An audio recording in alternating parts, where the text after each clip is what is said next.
ini, sahabat pernah mendengar istilah politik divided, business united. Politik itu membelah, kalau bisnis menyatukan. Karena itu kita harus memahami politik agar selalu waspada tidak terbawa arus politik. Politik dengan memanfaatkan kekuatan geografi suatu negara namanya geopolitik. Baik membangun kekuatan politik dalam negeri maupun luar negerinya. Dengan melihat kekuatan tersebut, barulah negara tersebut kalau pemimpinnya visioner, berani, dan jago strategi bisa membuat negaranya berdaulat, kuat, disegani lawan, dicintai kawan. Venesia membuktikan posisi strategisnya untuk menjadikan negara kuat di abad pertengahan di Eropa dulu. Lalu itu hanya sebagai misal. Lalu negara yang pintar mengendalikan kekuatan laut dan darat wilayahnya, seperti halnya Turki dari zaman Ottoman hingga Erdogan saat ini, pintar memainkan kekuatan negaranya. Karena itu Turki menjadi negara besar. Singapura juga jago banget memanfaatkan kekuatan geografinya. Juga Israel di tengah musuhnya dunia Arab, dia memainkan kekuatan Eropa dan Amerika sebagai penyeimbang lawannya negara-negara Arab tersebut.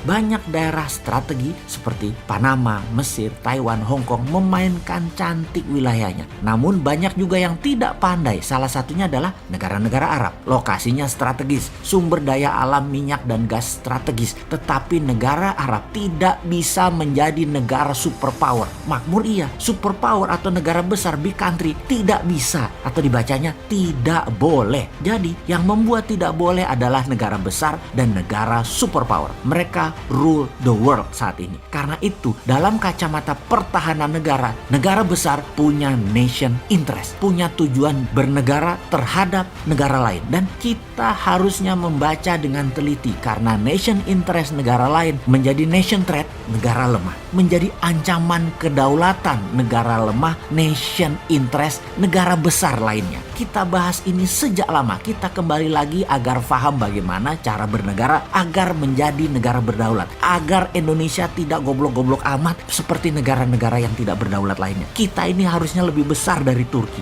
lebih besar dari Singapura, lebih besar dari negara-negara Eropa. Harusnya. Pertama, apa yang harus kita pelajari? Pertama, kita pelajari nation interest setiap negara yang berhubungan dengan Indonesia. Paling besar itu siapa? Maka kalau kita ambil top 3, mereka adalah negara Singapura, Tiongkok, dan Amerika. Tiongkok punya banyak agenda. Satu, karena penduduknya besar. 1,5 miliar manusia yang harus dikasih makan, dikasih sarana kesehatan, dikasih sarana lainnya. Kedua, Amerika yang lapar dengan kekayaan atau pemuja materialisme dan kekuasaan. Terakhir, Singapura yang sesungguhnya tidak ingin mencaplok, tapi ingin hidup damai makmur dengan menggunakan strategi semua teman. Namun tersering mengambil keuntungan terbanyak, ya Singapura itu. Buktinya harta terbanyak di ASEAN ada di Singapura. Orang Indonesia juga kalau kaya juga taruh uangnya di Singapura. Kembali ke asalnya. Nation interest Tiongkok nih ya, agar banyak negara suka dengan Tiongkok adalah pertama dengan banyaknya giving, banyak memberi. Kemudian negara yang ditarget dikampanyekan bagusnya Tiongkok, dipropaganda, dan media setempat di negara tersebut dibayar kalau perlu, lengkap dengan buzzer-buzzernya. Bisa ribuan orang berada di sebuah negara hanya membuzzer kecanggihan Tiongkok lewat konten sosmed seperti IG, WA, lewat TikTok, dan banyak lagi. Setiap hari diproduksi video dan berita, dipotong-potong yang indah-indah dan disebar agar